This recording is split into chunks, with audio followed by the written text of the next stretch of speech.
Good evening and welcome to episode 6 of WOSFL Weekly. I'm your host, Jonny Baillie, and I am delighted to be joined tonight by Vale of Clyde manager John Hughes. John, how are you? I'm good, Jonny. Thanks for having me on tonight. I know I was supposed to do it a few weeks back, but it's good to be on eventually tonight. Thanks. No, you're very, very welcome. I saw you had a wee night out, a wee reunion with the St Rock's boys last night. You got a wee sore head, are you okay? No, I'm okay. It was a bring your own bottle event, and no, it was great. It was great catching up with the guys for 30 years ago, a long time ago. I was only 19 when I first signed for St Rock's, and we had a great season. I kind of come in around about the November time and played some games near the end of the season. Played the night we won the league, so it was great. There was some guys, probably two, that I hadn't probably seen, in that time. And there's a whole group of us that, meet up at least once a year. And even since obviously Paul's passing a few years back, we meet up on that kind of around about that week. And, I'm close to Kevin and stuff. So no, it was a really good turnout. There was about 100 odd people there, and some memories were shared and stuff. So no, it was really good, really good. It's brilliant. It's actually funny because we were talking. Somebody gave us a question on the YouTube stream yesterday. I was in the studio for Saturday Football Live, and somebody asked us the question about whether you would rather go unbeaten throughout the season or win the league and cup. And we all said you would want to win the league and cup and get trophies in your pockets and medals in your pocket, just for the reasons that you've stated. And I would assume you would be the same, because things like last night, that's worth its weight, and you can't replace that, can you? It's brilliant.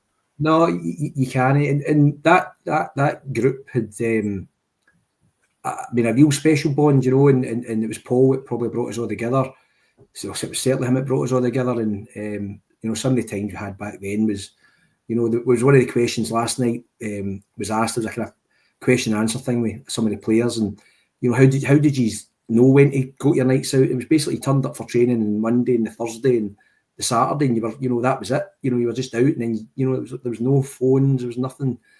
Everybody was out, and it certainly helped that team over a couple of seasons, No, it's brilliant, and it was great to see. It's good to see so many people still going along and interested and still hanging about after all these years. It's fantastic.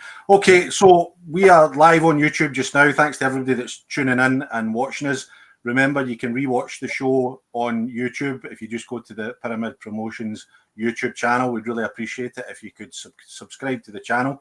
If you want to support us at Pyramid Promotions, the increased content that we're rolling out, the boys from the Football League show had Dougie Emery on the show this week, which was a great coup and shows that people are buying into what we're trying to put out. So you can help us out by becoming members of the channel. Doesn't cost a lot, and it would go a long way to helping PG out with his expenses that he's putting out to put all this stuff together. Secondly, big shout out to our sponsors, VSN Sport. If you're in the market for some bespoke teamwear, make sure you speak to Gary down at VSN and he'll sort you out. Details and phone number are going along the ticker at the bottom of the screen. As always, welcome any comments and questions that you have on the weekend's action, anything at all, for me, myself or John. Stephen Murray's asking who was meant to do who wasn't available tonight that meant John had to come on. Well, John was always coming on tonight. It was a few weeks ago he bailed on me and I had to get a replacement, but we're all good. Right, John, we'll get stuck into the weekend's action. We'll start. I know people are probably expecting us to start with the Clydebank winning the league, but we'll touch on the South Challenge Cup final, which took place this afternoon. East Kilbride beating Auchinleck 2-0. I think on paper, probably not much of a surprise, I would say. We spoke a few weeks ago going into the game saying that East Kilbride would definitely be favourites, being higher level, bigger budget, obviously looking to go into the SPFL. I've got a comment here for Craig McGee, who said that East Kilbride edged the final. Not much between the teams. Talbot, despite having a lot of injuries, gave a good account of themselves, but they'll still be disappointed, but not really a shock, John. No, I don't think on paper it's a shock. I mean, we played Talbot this season and they were, good 30 minutes we were right in the game against them, and then, they were very clinical and powerful and ran away with it. But looking at today's game, I seen East Kilbride scored. I think it was Jalbaldi scored in 12 minutes, and That's obviously settled them early on, and Michael's teams are all about keeping the ball and making the other team work. And obviously they scored 10 minutes into the second half to make it 2-0. I think it was a penalty maybe, and on looking at that, it looks as if they've just managed the game at key points. And I seen Michael's interview earlier, and he seemed to say that they were well worthy of their win, and that's two cups, and obviously they've won the league as well in the last 10 days. So all eyes for them now will be on that playoff, and knowing Michael, he'll be really determined to get over that line this season. I know they kind of just fell away at the last hurdle last year, but they'll be determined, knowing them, to get through that playoff and into the SPL2, which is ultimately, as Michael was saying in his interview today, their aim is to get to SPFL2. That's what their season's all geared up to. So I really hope they do it this year. I really hope they do get through, because they're giving everything up there, on and off the park to try and do that. I agree. I think it would be. I really hope that they do it, and best wishes to Mick and the team. I think it's a shame, we were speaking about it on Saturday Football Live a couple of weeks ago, that Michael gets judged on one game a season, which is this playoff, despite winning leagues and cups coming out his ears. Unfortunately, he gets judged on this game, probably against Bonnyrigg, looking likely. But I would definitely fancy them to beat Bonnyrigg, and then Auchinleck will just need to pick themselves back up. They've got another cup final, another West Cup final against Lars coming up, so they'll be hoping to walk away with at least one cup at the end of the season. No, and it wouldn't surprise me. I know Lards have been excellent all season. Under Arnie, they've been real tough opposition and sitting quite high in the Premier for most of it. But Tucker has been around the block for so many years, and again, people were probably doubting him at the start of the season. But how can you doubt him when what he's won in the game, and the teams that he's rebuilt over the years, and it is a team that he's rebuilding this season. You see the different types of players he's brought in, and it wouldn't surprise me if they go on and win that cup, in a few weeks' time. Yep. So congratulations to Skilbride, commiserations to Auchinleck, and we'll see how things shake out over the rest of the season.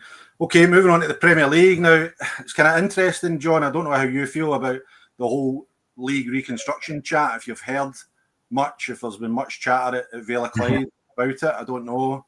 There's not been much chat at our club at all. We don't have a license. It won't affect us, other than if the rumoured proposals are that we potentially could go, go into that first, or stay in that kind of first tier.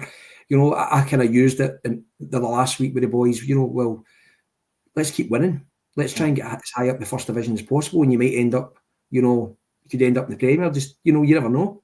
You never know. That's the kind of way I used it last week. So if we could finish 8th, 9th, maybe even 10th, you could finish high enough to get into that top league. So there's been not much chat at all. With the committee guys. I'm on a committee chat with them, and we discussed it briefly. They were kind of nonplussed about it, to be honest. But some of the other chats I'm on with other managers, and there has been a bit of discussion, and some people are saying they've heard it's a done deal and it's next season, and others are saying, well, it's probably going to be the following season, and folk are saying, well, does this mean this season's pointless, and then does it make next season pointless, because teams kind of know if they finish in a certain position, that's where they need to be to get up to a Premier League, if all the other teams kind of shuffle up the licensed teams. So I don't really know. I think people speak about sporting merit. Should you be up the division, into the Lowland League West, in sporting merit, or should it be licenses? Every club's different. Every club's get different circumstances why they can't go for the license over the last couple of years, and other clubs have went and spent the money and went through the the loops and hoops and the whole process to get to that. So they deserve to be commended in the right to get there. I don't think it would sit right if teams were jumping 2 and 3 divisions potentially to get there. I don't think that's potentially going to happen, but I think it's trying to get the balance, I suppose. We spoke about it yesterday quite at length. Quite a lot of the show was kind of taken up by it, and we touched on that kind of point, that just if it is getting brought in for next season, how does that leave the kind of rest of the season? We spoke to Gordon Moffat we'll come on to Clydebank in a minute. We spoke to Gordon Moffat after the game yesterday, and he kind of dropped in that they're hoping to hear something by the end of next week. So fingers crossed. I don't know if he was just saying that just because he was on the phone, he was just chatting, or whether he knows something and he's dropped a wee nugget for us to pick up. But I just hope they come to a resolution quickly and we find out. But Clydebank, crowned champions yesterday, 5-0 win at Benburb. Unbelievable job still, obviously unbeaten for the season. Congratulations to Clydebank, John. Yeah, no, congratulations to Moff and Gaz, Kirky, Big Phil, the whole management team. I text Moff and Kirky last night just to wish them all the best. And I think, Kirky was coming back to me saying they're looking to go unbeaten the whole season. That's their aim now. And I think it's like 25 games of the played unbeaten league. They're sitting, 25 points clear, totally deserved champions of the Premier, and I've been in there with Cumbernauld, and it's a tough league, the quality. Certainly I noticed there was a definite step up, especially top half of that table. The quality within all those teams is there to be seen. So for them to go unbeaten and go to these away grounds and stay unbeaten is pretty remarkable. And yeah, they've had a good season. They went through to Hibs in the Scottish Cup and took a magnificent support through there. And I've got, the funding off that as well. And I've went and strengthened the squad just after Christmas and before Christmas at key times. So, Moff is a top class operator at this level. And I'm sure, he deserves the opportunity to go up and manage at the higher level. So, no, they're deserved champions. And I really hope they can go on and progress into the West of Scotland, whatever it, the Lone League, whatever it is. And they should deserve to know before they get into these playoffs, because they could be going there and it's meaningless. What's the point in playing in that? Because it's going to happen anyway for them. But I think the West needs a team to go out. We've been 4 or 5 years this now, so I think we need a team to go up. And because if Clydebank go into that Lowland League, they'll be competing and towards potentially getting promoted again. So. I think if you take that Clydebank team, even as it is just now, and interestingly, Gordon Moffat was talking about looking at players, identifying players for next year, so they're already on the ball, as you would expect them to be. But I think even if you look at that team that they've got now on the park, I would expect them to be at the top end of that Lowland League. Assuming East Kilbride go up, which we hope they do, but I would be, especially if it splits into the West, I personally can't see anybody stopping Clydebank going on and winning that Lowland League West again next year. No, it wouldn't surprise me either. I mean, we played Cali Braves in the South Challenge Cup this season and put them out when they were top of the Lowland League. And we were excellent on the day, and we should have won it in normal time, 90 minutes. And it's a one-off game. If we were at that Lowland League, we would struggle week in, week out. There's no doubt about it. But a team like Clydebank, you're in there, you're right, they would be up there competing to win it. Definitely. We've got a comment for Craig McGee. Thanks, Craig, always engaging with us in the pod. Really appreciate it. Saying apparently the Lone League meet on Thursday and there's a meeting on Friday to formally approve the proposal. So we could be sitting here next week just with cigars out, John, just enjoying the rest of the season. Well, I know. It's mad. Clydebank, they've got Lads at home, Talbot away, Glenafton at home, Darvel away, and Troon away towards the end of the season. Do you think they can do it? They can do the unbeaten season? Why not? Why not? But it's going to be a tough ask. Troon away, they've Talbot. These games, they're all tough. I suppose the thing for Moff and his team is just keeping the guys motivated towards that playoff game, and no doubt they'll bring players in and give guys game time. They'll rest some guys with that in mind potentially. So it's just kind of getting the guys out there in that mindset to say we want to go unbeaten in this league. They could do it. I think they could do it. There's no doubt they want to do it, and I think they possibly could. Yeah, I know that. I think if it is going to be Friday, that'll be key, because it's easier to keep the boys honest if they know there's a playoff coming up, and they need to be at their best to get in the team to play in that massive game. But if it comes out on Friday that they're promoted regardless, then it might be easier for them just to drop away. So, but the motivation of being able to say you've went unbeaten, I'll sure be massive. It'll be massive for Gordon and his team, and I'm sure the players will be the same.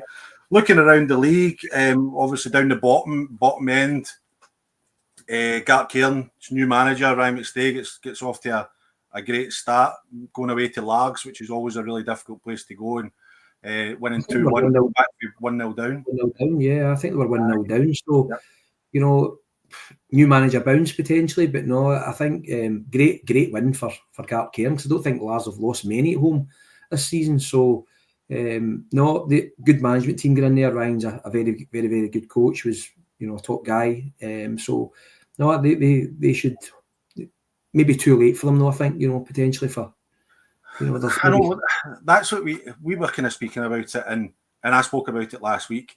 See the quality that's in that Gart Cairn squad though, John, right? You wouldn't be surprised if they won every game from now to the end of the season, because they've got a good enough team to go and do that, and for whatever reason they weren't performing under the previous management team. But if Ryan and Darren Barr can get a tune out of them, they could win every game from now to the end of the season. I haven't looked at the fixtures, but they could conceivably, because the squad is by far one of the most talented in the leagues.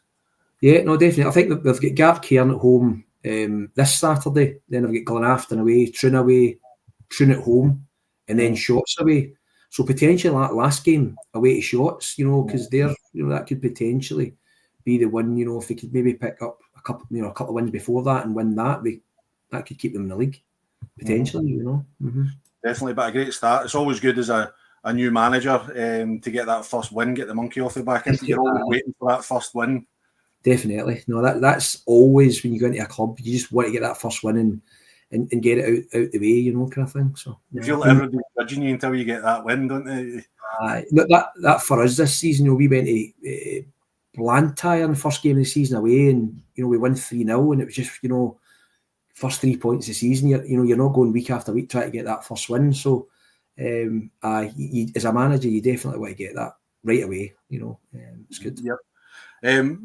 Good game for the neutrals. Drumchapel 3, Pollok 6. I love these games. It's why we love this level of football, because of the exploits like this that guaranteed punters will want to come and watch. But no good for managers, John. Huh?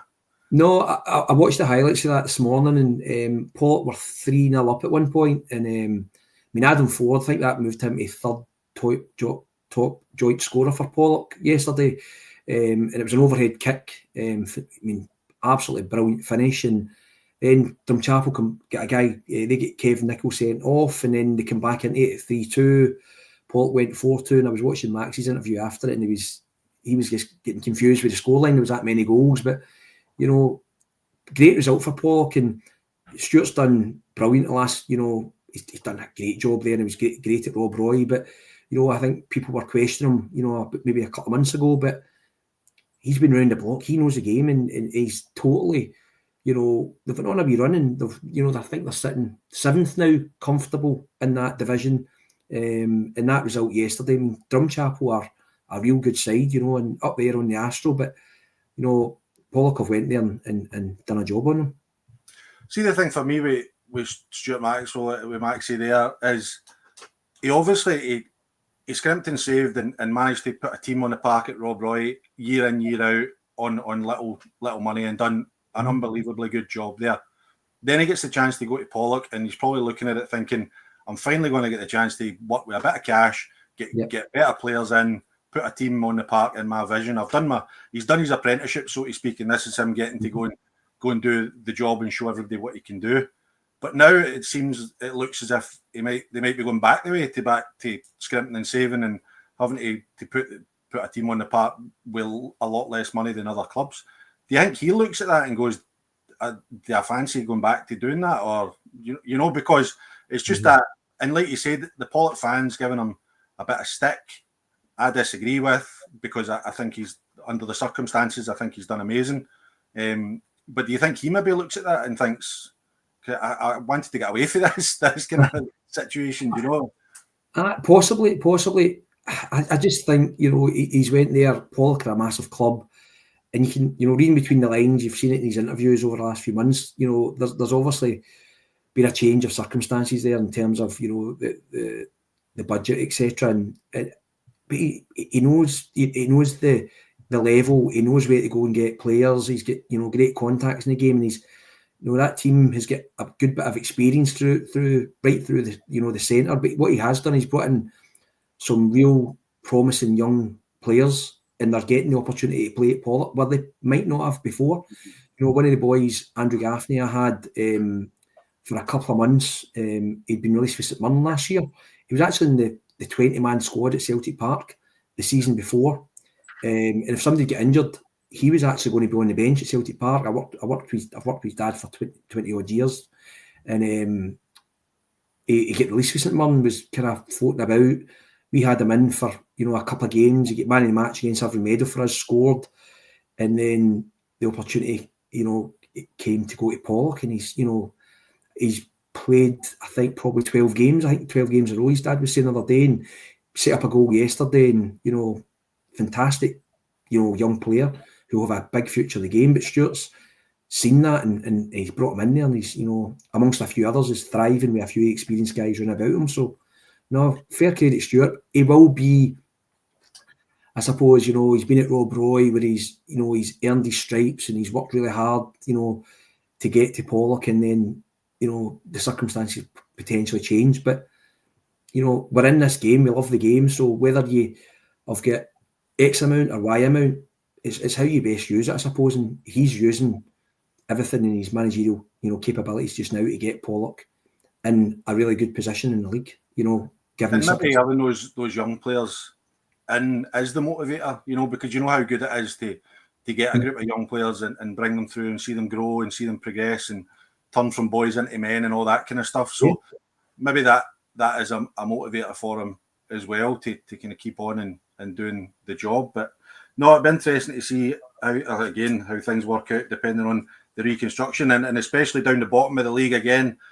Hurlford, it's now three wins in a row for them. 9 points now clear of the relegation zone. They've went on a good run at the right time, and it was a big win against Darvel yesterday for them. Yeah, definitely. Darvel win that. They're only three, potentially, 4 or 5 points behind them. But they have went on the run at the right time again. A really experienced manager who knows that league inside out. So I think it's easy for fans and people to chip in and criticise managers at times, but when he knows that level and he's 3 wins in a row, they'll be absolutely fine. It's between the bottom 4 who unfortunately go down in that league. It'll be interesting to see how it all plays out. Or maybe nobody will go down. Who knows? Craig's saying that, about relegation and promotion in terms of the Lower League West. We don't know whether they'll even be relegation. That's the there's not. You read other places where relegation's got to happen. But so what happens if 3 go down and then? Craig's saying here if Benburb and Darvel go down and Coinnan and and say Coinnan come up, does that mean that they go up to the Lower League West and some teams don't? Who knows? Hopefully we get, because there's going to be loads of questions. So that's the thing. Like, even when they come out with a final proposal and it's all agreed, then it's going to go to the clubs and there's going to be 101 questions that it's going to have to get answered as quickly as we can.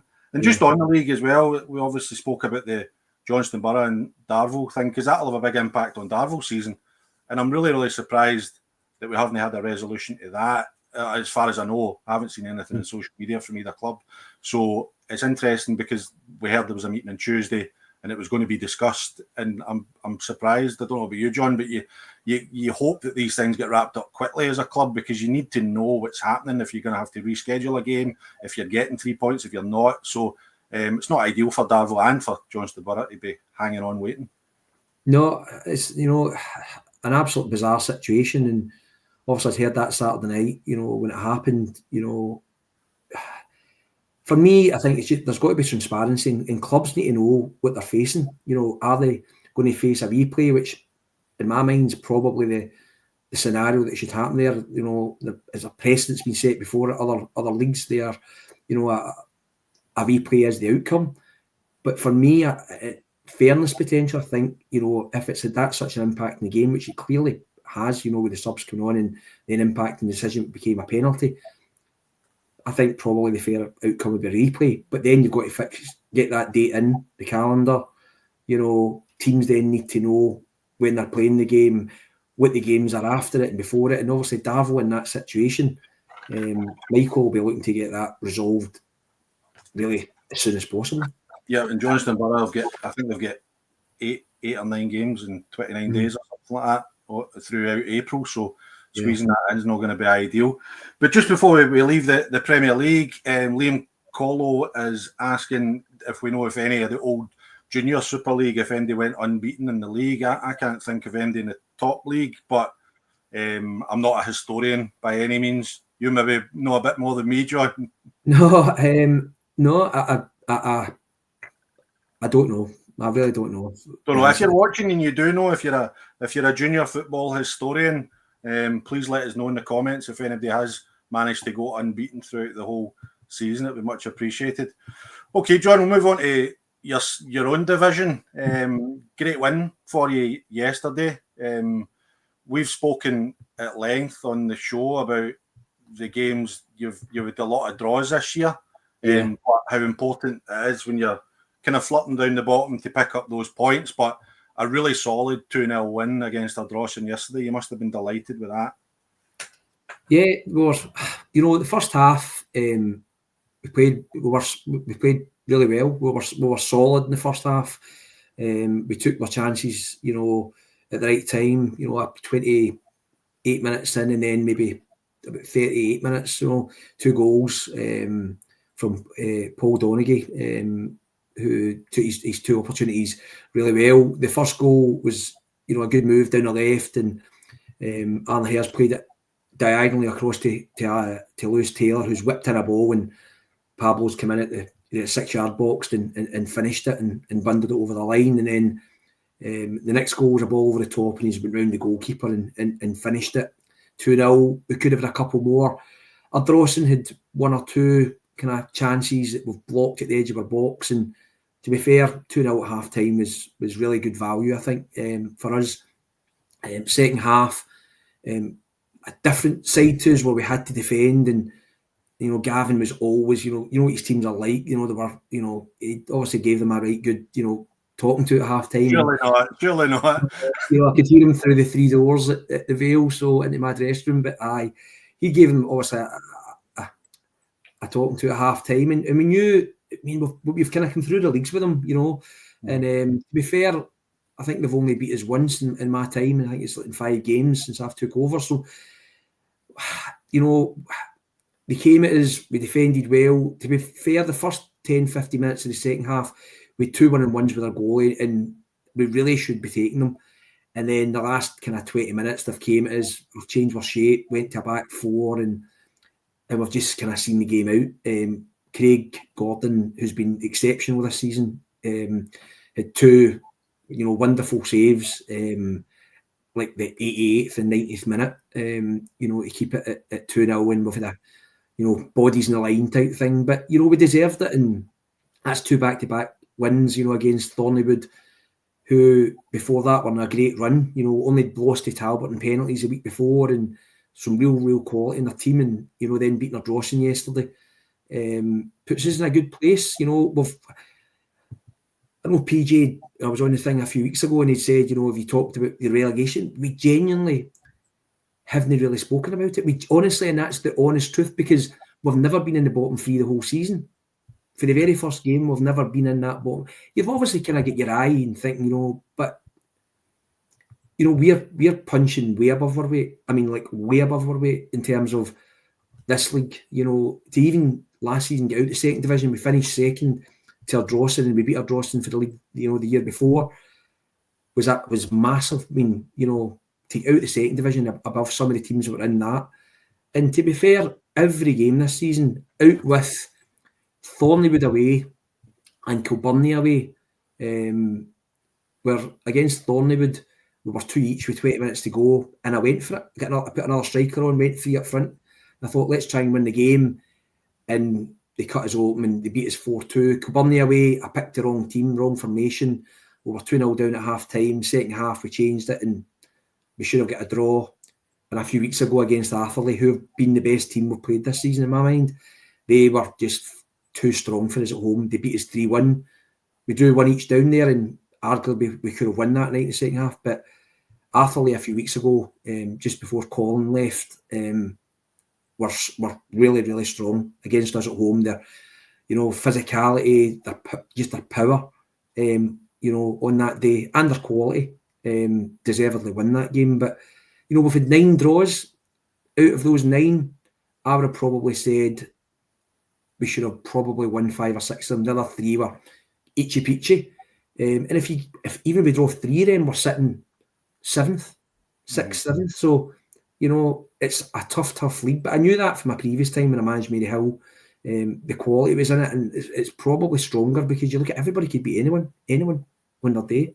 We see that every week. It's the best league in the region, I think, in terms of looking at trying to pick a result every week is now impossible. But I mean that yesterday jumps you above Kilburn in the league, which is great for you guys. Yeah.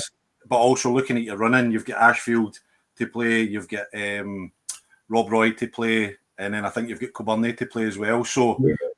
I mean, it's all within your hands, isn't it? I mean, we've got 3 at home: Kilburn, Renfrew, and Glencairn. We played Renfrew early in the season at home and beat them 2-0 in the cup with 10 men for 60 minutes. But they're on a great run. Jimmy's got them going great. I know they scored a last-minute penalty yesterday, which was somewhat debatable for what I could see this morning in the highlights. But we've got Renfrew, we've got Kilburn and Glencairn at home, and we've got Ashfield next Saturday away and Rob Roy in the last game of the season. But I took great heart, when you look at the top, we're 10th now, but if you look at the top 9 in that league, only Cumbernauld beat us at their own pitch. So we were going to wait to these teams and either winning or drawing. We went to winning when we were top. We went to St Rocks when we were top away, beat them. So we've got a good. I was there that day. That was, and by the way, that was a goal worthy of winning any game. That free kick. No, it was a great 25-yard, 30-yard free kick for Kieran McPherson that day. But we've got a good blend of experience. Guys that I've known for 20 years. Played for me when I managed the Scottish Amateur Select team, and the Vale, and I've known them, and we've recruited, I think, particularly well in terms of some of the younger players that we've went and watched at 20s on a Friday night. And there's players in every league that you can go and get, in every team. Whether we can get them to the Vale is a different thing, but we've managed to, and we've done well. We've done well. We just need to keep going and stay in this league. That's the most important thing. That's it. And speaking about Renfrew, Atherley obviously new manager, Kevin Rutkovic's going in there. We've spoken, they've got so many games in hand.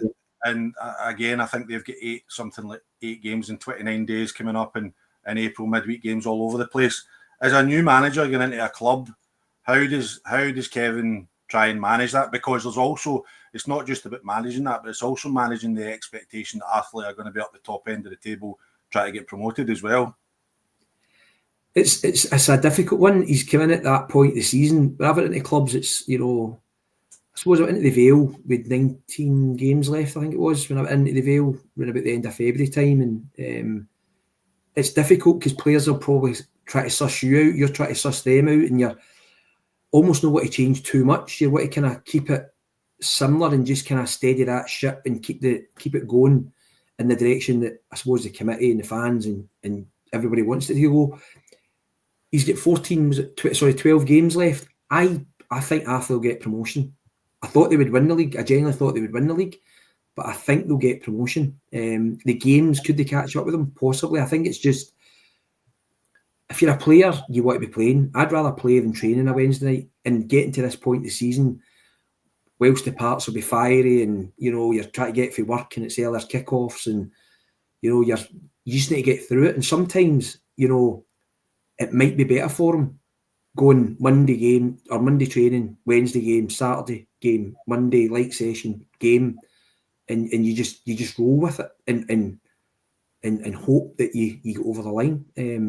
But they've got the quality of your squad, which we all think Athlete have got. We know they've got a quality squad, so you're just relying on the quality of the team seeing them through. And then on the flip side, as you said, Renfrew getting a last minute penalty. Again, we speak weekly about the job Jimmy Quigley's done in at Renfrew, and then with Cohen dropping points, it moves them a point clear at the top. Yeah, I mean, I was with Kevin last night, obviously at this Rocks thing, and I've got a real close relationship with Kevin. I've known him since he's been 2, you know, and his wee boy was there last night, who's the similar age when I first met him, and he's, you know, it's great to see, you know, and he goes to all the games with Kevin and stuff. But Kevin was really hurting last night, you know, and I said to him, look, I've tried to don't get too low, you know, with the lows, and don't get too high. That's what I've said to our group all season, because in this league you could go and lose and you're like down and then you're winning. So he was hurting last night, and from what he said, you know, the first half they were the better team. The conditions helped in that matter. I think the wind was, you know, going from one end to the other. He said they probably should have a couple, and then the second half, Mabel, you know, turned it into, you know, a bit of a battle, and very direct in their style. And I think they lost a poor goal. The ball's bounced off over the goalie, and the boys went in and finished it to make it 2-1. And they've lost the game. But I mean, winning, I think they've got 2 games in hand, and they're sitting a point behind. So it's where they were at the start of the season. We played them at the start of the season, and obviously we drew at home and then beat them away. But I think they'll have enough. I think they might just have enough to get over the line, because, you know, and that'd be a remarkable job that Kevin's done there, because, you know, they had pretty much no team when he took over, and he's brought a lot of boys down there and kept a couple and built a good side. And I think it's just in those moments against, you know, teams down at the bottom where you expected to win, he's maybe not done it, and he's picked up, you know, big wins against teams round about him. But I think they've got a free kind of no games this week. Then it's Saturday away to Atherley. He was saying it's a 6:30 kick-off the following Wednesday. So a couple of big you know, games coming up, and I hope for his sake they come through them. Yeah, I think he's done a fantastic job. He's probably ahead of schedule, and again, it's just about keeping your as you said, not getting too low. And speaking about one of your old clubs that we were talking about earlier, St Roch's playing Rob Roy on Friday, I wanted to mention this because I saw on social media that attendance was over 700. It's a great advert for if you can getting games on Friday night. If the weather's good, the people will come out, won't they? Yeah, they certainly did on Friday. I was up there, me and my assistant manager Chris Zock, and we went up, and it was, I suppose it was a who's who was there. I mean, if there was, everywhere you turned, there was a Western Scotland manager or assistant manager or managers not in the game at the moment and probably try to get back in. And no, it was some crowd, and that's the first time I've been up there, you know, since it's been opened up. And we sat in the kind of the main, the kind of seated area, and it was very cold. I tell you, it was freezing Friday night. But no, it was a great advert for the game. I mean, over 700 people there, and it was a decent game. Rob Roy, I have to say, I thought, you know, it's interesting. You could go and watch a game. I was talking to one of the Rock's coaching staff at our game yesterday, and he had a different view of the game than me. I thought Rob Roy were really bright in the first half and created some really good chances, and just final third, final ball, you know, and it could be a bit of an experience for the boys in their team, because a lot of them are quite young in terms of that. But St Roch's, you know, on the counter in the first half were through twice, just with a goal to beat.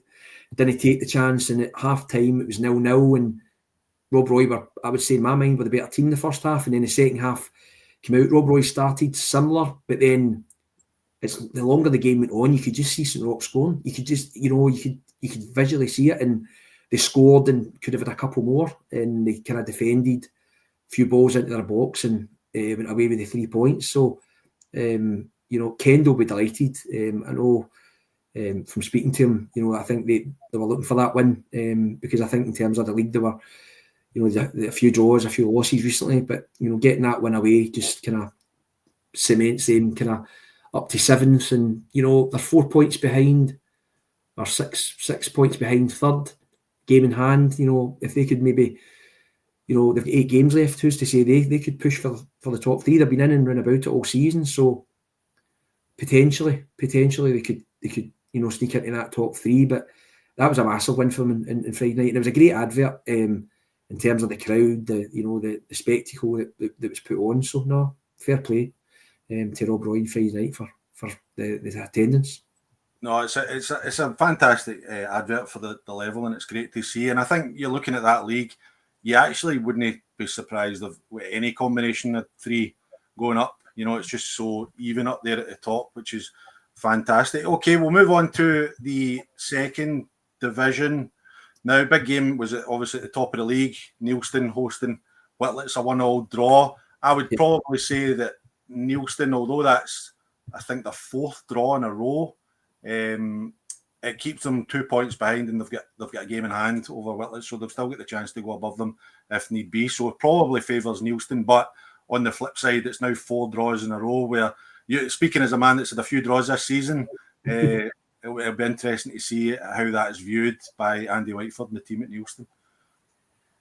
I mean, I think obviously Muirkirk lost just behind them yesterday, so I was thinking about that today. A draw is probably, it's not the worst result. They've got the game in hand, and Andy took over again there last year, and he's got them into a real strong position. And if they win their game in hand, they go a point clear, and they've 4 games left. So I don't know who they've got to play, in the remaining games, but I suppose they've got 2 at home and 3 away in the remaining games. They're away to Maryhill, who again are on a bit of a run recently. Mark's got them, firing again in all cylinders. They've had a real sticky point at the start of the season, but since Christmas they've just turned a corner and been winning some big games. So that'll be a tough test going to Lockburn for Neilston on Saturday. And then they've got back-to-back home games. Muirkirk's the following Saturday. So I think if Neilston can through those 2 games unscathed, they've got a real chance of winning that league. Mm-hmm. Yeah, we kind of said that we think the top 3 that are sitting there just now, although Lanark are putting a bit of pressure on Muirkirk, and Muirkirk just dropping points yesterday and dropping points the week before to Whitlets. Lanark will be looking to put the pressure on a wee bit with them. Then I don't know too much about Lanark. I don't know about you, John, but I'm not too clued up on the guys at Lanark. Maybe you can tell me a wee bit about them. I think they came through. I'm pretty sure they came through from the amateurs, and they brought a number of players from there in last year, and have just gradually been building that up between the end of last season and this season. So I think that's the background there, and they've had some big results. I think they've had a good few like decent results in the cup as well. So I mean, they're sitting, leveling points with Muirkirk, but played 2 games more. Lark Hall sitting 5th, game in hand, could take them 2 points behind them. We did discount Lark Hall. I mean, over the last 3-4 seasons, Lark Hall have been just behind, 3rd, 4th. They came up. I think they came up in the 3rd division with us, and they finished 2nd that year in that division. And they've got a good side. They've got some real good players, and I think they had a bit of an injury crisis at one point this season, which I think they're getting their players back. So, they've got 7 games left. If they could maybe win 5 out of those 7, they could potentially be in the reckoning as well. But I think you're right. It's Whitlets and Neilston for the title, and Muirkirk and Ross. I speak to Ross quite regular. He's did a good job there, and he'll be looking to get promoted this season. I think the job he's done there. He deserves to probably try and get them out that league, and he'll be disappointed if they don't, because he's put in a bit of experience this year at the back and stuff, and he's got some real good young players that he's brought through for the Bains and stuff with him. So we played them pre-season; they were excellent. So I think if I was a betting man, it'd be the top 3 that's there just now that'll get promoted. Yeah, I remember that Lark Hall team from the 3rd division when we were in it with Luga with yourselves, and they were really strong, really, really, really impressive in the wide areas. I felt at the time for delivery and the directness into the box was excellent. And I see Muirkirk have got They've got five of the last 8 at home. They've got Larkhall to play twice, so that those could be two massive games in the promotion shake-up. Yeah. New manager in it, Yoka, Dom O'Donnell. Good luck to Doms that unfortunately didn't get off to the best start with a defeat on his managerial debut coming from the 20s. It's something we're seeing a bit more of nowadays. Nowadays, a lot of clubs, I know we've got like St Peter's, St Anthony's, teams like that have brought managers in from 20s teams. It's interesting that a lot of teams seem to be going down that route, John, isn't it? No, I think it's a trend that's, it's been occurring over the last few seasons, and I go and watch 20s games. I don't traditionally go at the start of the season. It's normally after Christmas, because I think it takes a wee bit of time for them to settle down with these boys, and I go after January and watch some of the games at that level. I think it's a good thing. It just shows you it's not the same faces that are getting these jobs, and that whole merry-go-round of managers. And I've seen the boy Montgomery's went into the Ants, the boys went into Yoker. We played last Monday night against Cali Locos. My mate Stephen Murray, who put a post on earlier, he's got a fantastic team there. I mean, a really, really fantastic team. We played them and they beat us 4-2. We were using it for different purposes. It's a no-win situation, but I had guys come back for injuries, guys that were on loan, play like on loan to other teams I brought back just to see how they were getting on. But it was a real competitive game, and it really set us up for yesterday, because it allowed me to see where some of our players were at in terms of fitness and coming back from injury and how they were getting on at loan. But I think looking at them, and I see them quite a lot, that team could easily progress. With Stephen into a Western Scotland first team, and I would like to see something like that potentially happening for him in the near future, because he's certainly brought these guys. He's brought the boys probably since age of 14, the vast majority of that group, and I think that's what they do. You get these kids at 14, 15, bring them up to the 20s, and if you can keep them there as a group, why not? Why not get them into teams in the 3rd and 2nd division? I'm not talking about 4th, and I'm talking about the 2nd division. Easily could go in 1st division, a bit much maybe week in, week out, but certainly in 2nd division, some of these teams could step up. Disappointed yesterday with the result. Yesterday, unfortunately, losing to Craig Mark. Yeah, I seen that. It was a bit. I didn't see that one coming. No, me neither. I seen that. They were at home as well. Lost 1-0, and they've had a few good results. They only get beat 5-4 with Maryhill the week before, but Big Danny and Gav who are in charge there. They've played the game, and it's their first managerial job. So again, it's it's a harsh lesson. You think you're going to go and win yesterday, and you get beat with Craig Mark. But I think Craig Mark have picked up a wee bit in the last wee while, since the start of the season. So fair play to them, winning that game. Definitely. Okay, John. Right, we'll move on. Just before we move on to the 3rd division, just a few wee questions for John. Just I'm sure a lot of people know you already. You're probably one of the better known faces around the old junior scene. But just before we kind of go into that, sorry, we've got a wee comment on the YouTube from Paul Smith. He's been looking into it a lot recently. So 2012, 2013, Auchinleck 120 and drew 2. So there you go, guys. If you're listening along, it has happened before, which is great. Okay, John, tell us a wee bit about Vale of Clyde. How did you end up getting a job? I know, like I said, we were in the division with you at the time, but how did that come about? Because were you at Cumbernauld at the time before you went to... I was at Cumbernauld at the time. Basically, it was just after COVID. I was a head coach. I'd went to East Kilbride YM. I'd been offered the head coach position there. I'd been in at the Vale of Clyde for about 15 months with Mark Mackay. He'd asked me to come in and just be his assistant. Previous to that, I'd managed Maryhill for 2 seasons in the championship. Before that, I'd managed the Central Scotland amateur select team for 18 months, and I'd managed an amateur team, Postal United, old kind of, it was like post office away back. We had a good side, and I'd won like 4 leagues and a treble, Scottish Cup semis and stuff like that. We probably should win the Scottish Cup, to be honest. And then at the point, just after COVID, I went to East Kilbride, and then when we were coming out of COVID, Tony Fraser got the job at Cumbernauld, and he'd asked me to go in with him and Chris as part of his management team. And at that point, it was a 20-team Premier League because of the whole the way it was going. And so I spoke to Tony and Chris, and I went in there, and it was a great, a really good club at Cumbernauld. I was there for 2 years, and then Tony decided, he decided to leave the club and resign from his post. So at that point, we all left, and so 2 weeks later, Colin Riley took up the job at Atherley. I didn't know about that, and John Morrison, the president, had phoned me and asked me if I'd be interested in taking over as a manager. So I spoke to John and took over. It was like the end of February, first week in March, I think it was, and took over. Took Chris with me, and we had something like 19 games, I think 17 or 19 games it was left of the season. Colin had built up a good side, and I took over. We were sitting fifth. I think we had about 3 games in hand.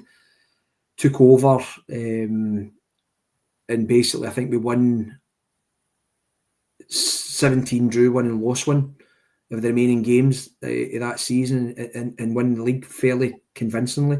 I brought 3 or 4 players in between the March time and the end of the season, and then into the second division. I changed the squad. Probably kept about 10 players from that season, get into the second division, and brought in a whole raft of different types of players and at the right times. And the second division was, it was a tough division as well, but we managed to finish second in that, just behind Ardrossan, to get promoted. Cumbernauld came third. There was Kilsyth and Cali Locos and other teams who were pushing us hard that season. So we came out of that second division, did remarkably well to come out of that with the resources we had, just let's say, and then we're obviously now in the first division, and we're competing week in, week out. It's a strong, as you say, it's probably the best league in terms of week in, week out. It's so competitive. So we're holding our own. We're sitting 10th, and we're just kind of going as we go, week in, week out, and training hard and turning up on a Saturday and being organised, and a bit of quality. I mean, folks speak about the Vales pitch, but the club spent a few £1,000 on it in the summer.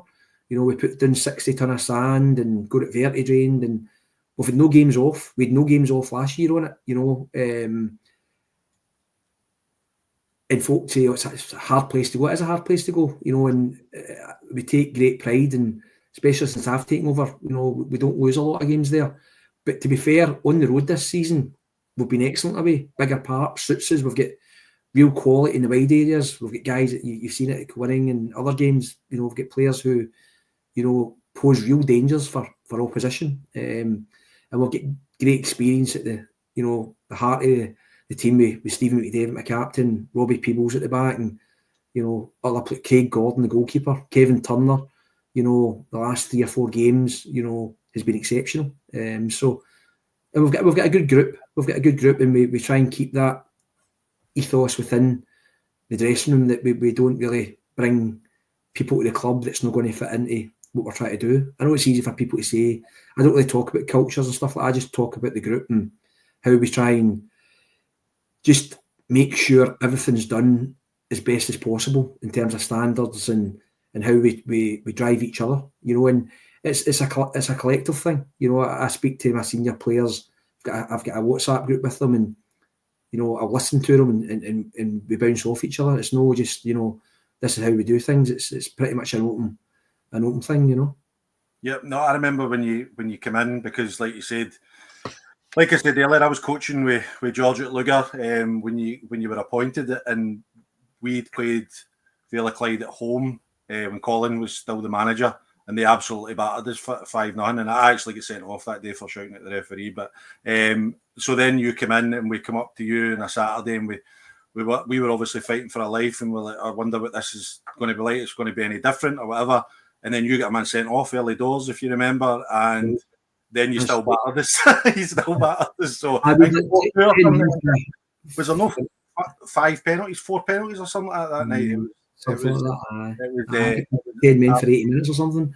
Aye, it was absolutely crazy, but you still battered us, and we were really impressed. To be fair, so you've obviously back-to-back promotions. How do you set any kind of aims for the club? Like, was the aims this season just trying to stay up? Because do you think you've overachieved last year getting promoted, and then you're just thinking, right, let's consolidate? Honestly, yeah, aye. I mean, I spoke to other managers in the league, and people talk about budgets. It ultimately will help you bring in a better player to the club. You know, the players that I've got in, you know, is been through going and watching them and speaking to them and you know, trying to convince them to come to the club for different reasons. You know, I spoke to clubs in the 2nd division, 3rd division, even maybe some in the 4th division. They've got bigger budgets than us, you know. So it is difficult, but the whole aim this season, and it was for the president, who I've got a really good relationship, John Morrison, was to consolidate our position in this league, you know, and then, you know, see what happens. For me, it's just about trying to improve, you know, season on season, you know, staying in this league, consolidate my position. That's the aim, but it's just trying to improve each season as we go. I knew it was going to be difficult this year, but I think, you know, my experience tells me previously at Maryhill and Cumbernauld in this division, you know, I've approached it totally differently. You know, I've no got that low with getting beat. You know, still there's been times I've been gutted, you know, really gutted. But I think my approach to it, and it's just been, I've been managing 15 years now.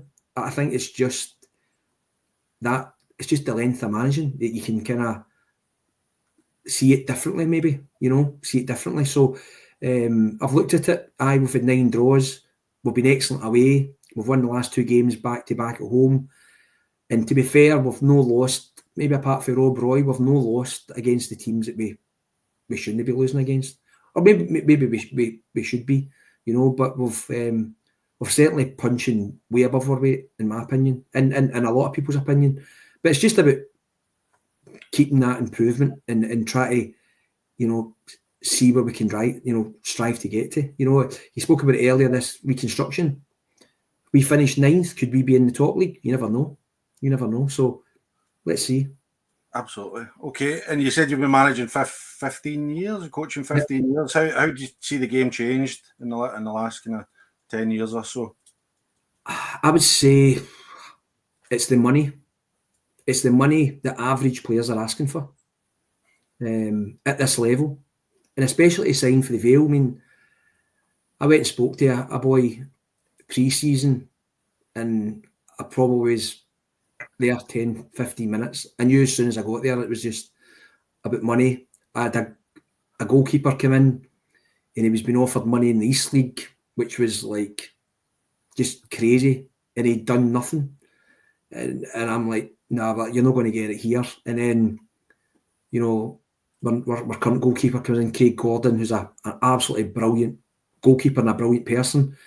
Totally different attitude. Just, you know, and even speaking to one of my old fellow player, guy I played with last night, he's involved in the amateur game, and he's like, boys, just, you know, even at that level are looking for money. And the amateur game in a way has been kind of killed by the West of Scotland in over 35s league, because if you were an amateur at 35, 36, you'd still be playing this Saturday. You never had the 35s Friday night league to go to, whereas that's more appealing now because you get the rest of your weekend. Go and play in that, and it's a good standard. And I would say average players coming in and asking for money that they're miles away from. I agree. It's hilarious. I hear some stories. Obviously, I've got lots of friends coaching and managing and stuff, and some of the things you hear are ridiculous. Okay, if you had a magic wand, what one thing would you change, if anything, about the West of Scotland Football League? I'm not sure. I think what I would say is we've got a real good product across, you know, all the divisions. Obviously, the Premier, the first, the second, you know, but across all divisions, you know, the media content for all clubs, that was unheard of, you know, 5-10 years ago. So the clubs, the stuff that you guys are doing and other channels are doing is putting the leagues out there in a real positive manner. I suppose, as we were speaking about earlier, maybe transparency around decisions that the league are taking, and you speak about the Johnsonborough thing. Why is it taking so long? If there's a rule book, surely it should just be a cast iron. Right, that's it. Because these teams need to know what's happening.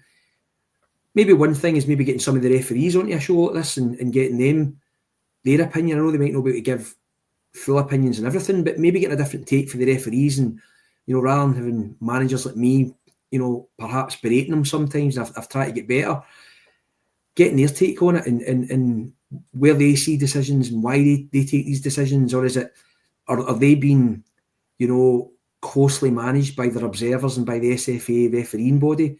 Because a lot of the referees are managing in the same way, and they're not really being allowed to manage the game, maybe perhaps the way they would like to, and there's been a contrast in refereeing this year, where you've seen very similar refereeing, and then you've seen maybe a bit more old school refereeing, where a lot of sensible decisions are taken that the other refs are maybe being observed just can't do it because they know they're going to be marked down and they're not going to progress. So maybe getting a referee or a couple of referees on and getting their opinion, because without them we're not get a game. Well, consider this a call out. If any referees are watching or listening, and you want to come on the show, you'd be more than welcome. I'd be delighted to hear from you. You can hit me up on X if you're keen to come on the show. I'm sure everybody would love to hear your point of view on a few issues. Okay, John, final thing. What about your own personal ambition for your coaching career? You've obviously coached a lot and been around different levels of the game. Have you got any personal ambitions? No, particularly. As I say, I've managed at the amateur level. I managed the Central Scottish team, Scottish Amateur Select team. I took them for a game. I was at Maryhill, Cumbernauld, the Vale. The Vale's on my doorstep. Great club. Some great people around it. I don't have a 5-year plan. People could, you hear it all the time. No, it's just you can't have a 5-year plan, because yourself, committees and football's ruthless. They'll get their timing. We're about to speak about next, John. They'll get their pennies worth at you, and then that's almost it. But that's just the way it goes at, I suppose, this level and any level. But for me, I think it's just about having the right people around me in terms of my management team and the players that I want to have around me, and it's just looking to improve. Just look to improve myself and the players I manage. I'm not going to say that my teams will build for the back all the time or will go long or whatever. There's different ways to win games, and people have got different philosophies or a set philosophy.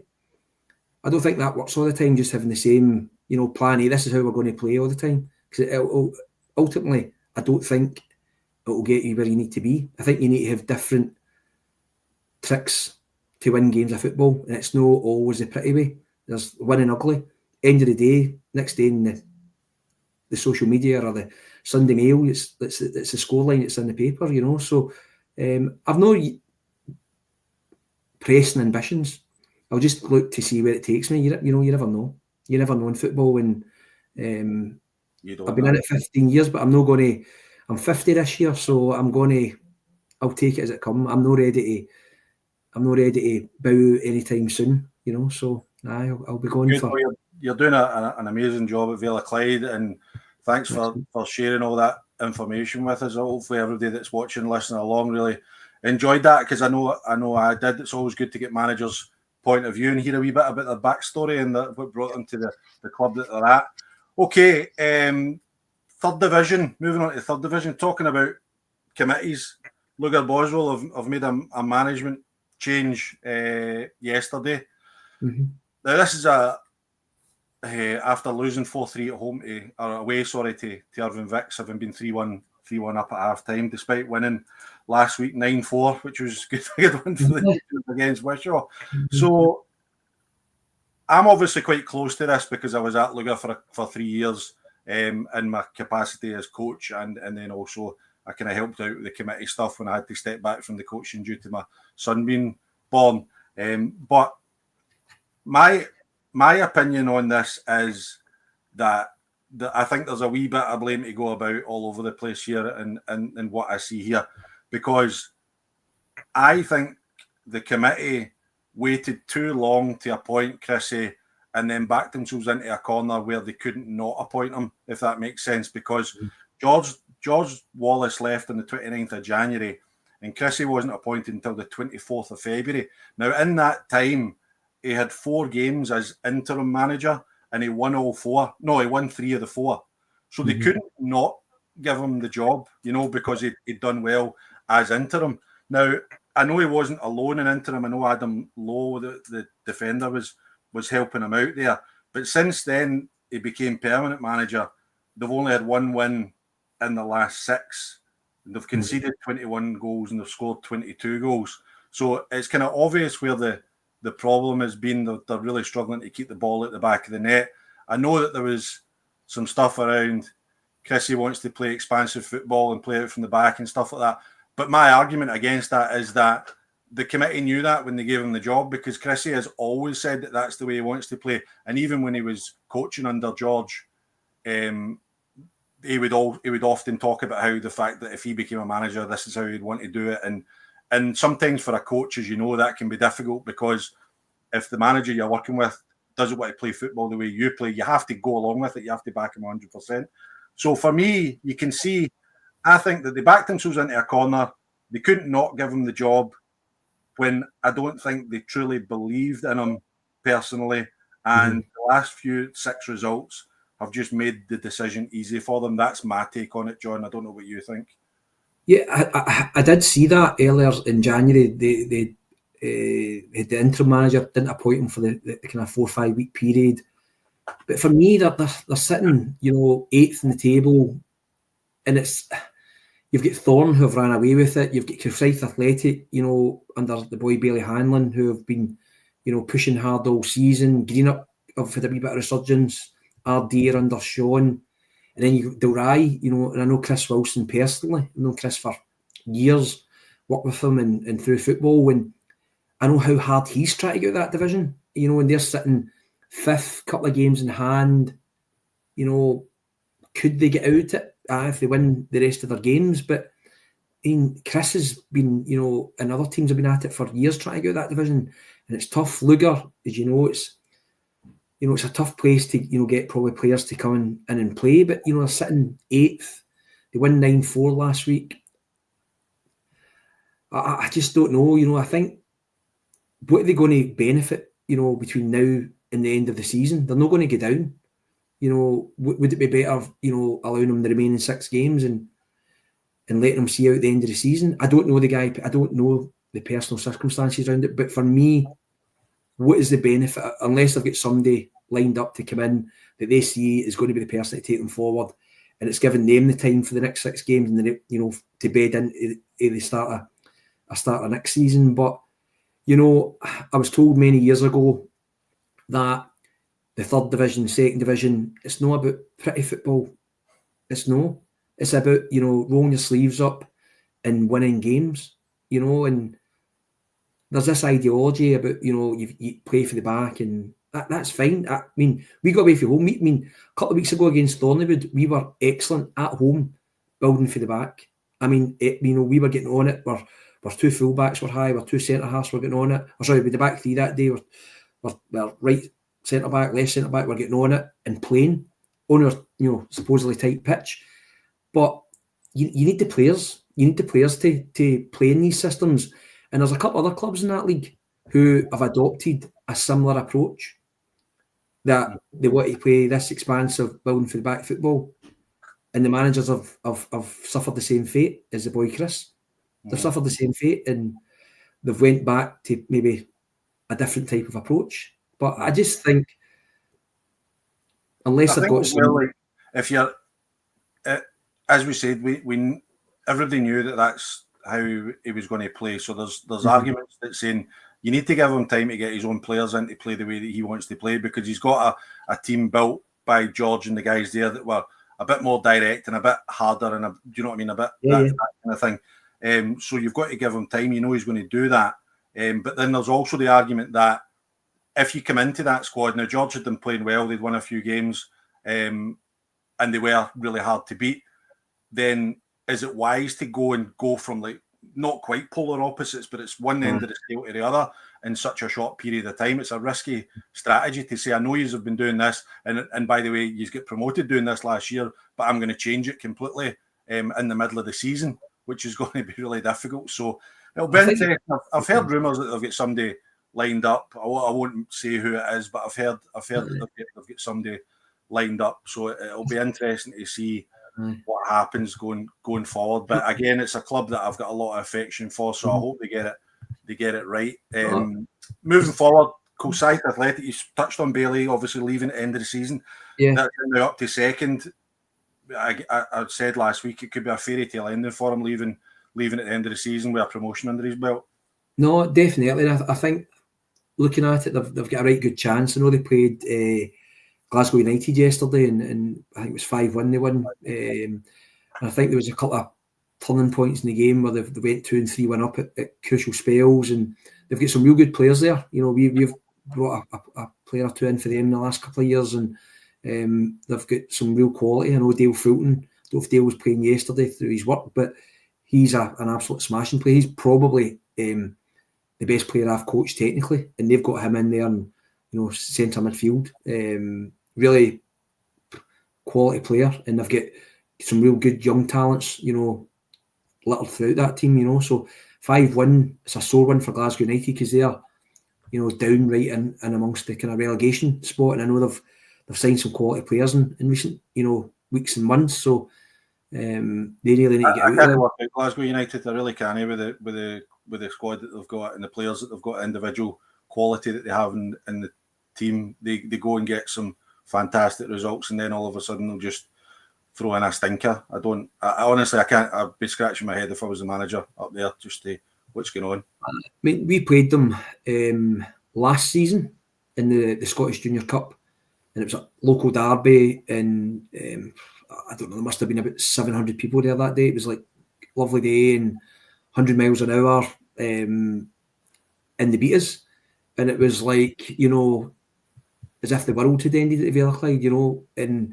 I'm like, there's a bigger picture here, you know, and then you look at us now in the first division, and they're potentially getting into the fourth division. You know, it's just how football can go. But I mean, they should be further up that table. They've got 5 games in hand, so I think they'll be fine. I think they'll win enough games to stay in the division, and I hope they do, because, you know, it's, you know, obviously went for Shettleston to Glasgow United and Shug Kelly and that at the club.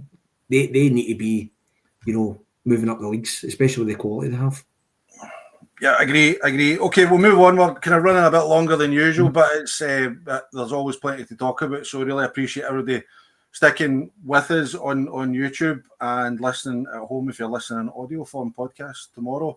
Okay, we'll jump into the fourth division just to finish up. In fact, just before we finish in the third division, shout out to Dean Keenan and your man at Chris at Dalry.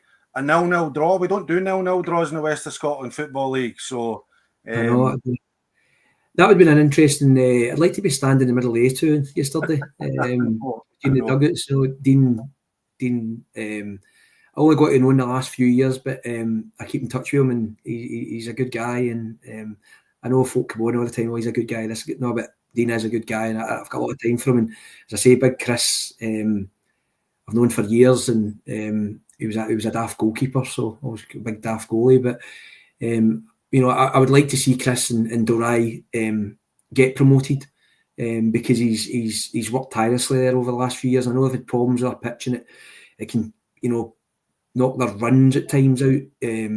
But, you know, they're sitting, you know, 6 points behind, a couple of games in hand. If they could maybe win those and get a few more wins to get out that division, it'd be a great achievement for Chris, and one that he would deserve. But no, him and Dean, that would have been funny yesterday, just kind of watching they two. I know, but sort it out. No more 0-0 draws, please. No. Okay, moving on to the fourth division. Headline is obviously Knightswood securing promotion up to the third division. So congratulations to Michael Pender and all the team at Knightswood. It's a great achievement for them to get that promotion, isn't it? No, definitely. And I know Michael for way back when years ago when he took Knightswood 21s. I think back to my amateur days, we played one of his teams. I know him for way back there. One of my mates is kind of close friends with him as well. So I mean, they've got good quality in that team. You know, Darren Miller, Rhys McGillion, who had it, Mary Hill years ago. A few other, you know, experienced players. So it's no surprise that they've won that league, or they're top of the league, 3 points ahead of the Port. So it's going to be an interesting remaining 5 games between those two, to see who wins that league. And then you've got Kello and Easterhouse, Rosvale potentially battling out for third. But I suppose it depends if Clydebank got then there's a 4th position. Also reconstruction, we don't know what's happening, but potentially a 4th position. Promotion out of that league between Easterhouse and Rosvale, Eglinton, West Park, kind of round about there. But I'd like to see Easterhouse go up. I know Andy Suter had him as a coach last season for a period, and then he got the Easterhouse job, and that came up, and he's done a good job there. We no real resources or budget, no budget at all, and so I would like Easterhouse to go up because we train at their facility, and they've got a real good group of people there that I know personally. So for me, if Easterhouse went up, that would be a good season for them, and it would allow them to build again because they've got that academy as well. They've got, if you go down there any night of the week, it's littered. I mean, littered with kids in the Easterhouse Football Academy stuff. So a real, I'm not going to say project, but a real place for kids for that local area, Yep, I'm going to bang the Ayrshire drum, I'm afraid, though, John. I want Kello to get that last spot. Just I'm good. I know Greg Gallagher, the manager down there, really well, and I know how difficult a season it was for them last year to get relegated. So to bounce back up would be key. But just touching again on Knightswood, they kind of opened the door a wee bit for Port Glasgow with a couple of iffy results in the last couple of weeks. But to beat Rossvale yesterday, Port Glasgow obviously beat Pollok. And just keep the pressure on. But it's going to be a really interesting run-in. Just looking at the run-in, I would probably say Knightswood go to BSC next week, which you would fancy them to win. Yeah. Then they've got Saltcoats at home, East Kilbride away, and then they've got, interestingly, they've got Eglinton back-to-back, home and away to finish off the season. Port Glasgow go to Campbelltown next week, but they've got to go to Kello, go to Newmains, which isn't an easy place to go to Rossvale, and then they host St Peters, who are flying at the minute. So I'd say Port Glasgow will probably get the harder running out the two, but it'll be interesting to see how it plays out. They've got the experience to manage that, though, in the Port Glasgow team. No, definitely. I just think, again, it's, you look at that, top 2, and then you've got 4 or 5 clubs, down to West Park, that are all vying to try and get that 3rd, 4th position. So it's a real competitive league, and it's a real hard one to predict between now and the end of the season. I know, and I think if I remember rightly, Rossvale have still got Kello to play twice as well. So there'll be a few twists and turns along the way, but it's like you said, it could, even Eglinton could get themselves back in there. But Rossvale have got Kello away in the last game of the season, so it'd be interesting to see getting into that one. That could be see who gets that 3rd spot or 4th spot. I think you say, Kello getting relegated, and then in that adversity they've shown to come back, and try and bounce back for at first time. It's credit if that can happen for them.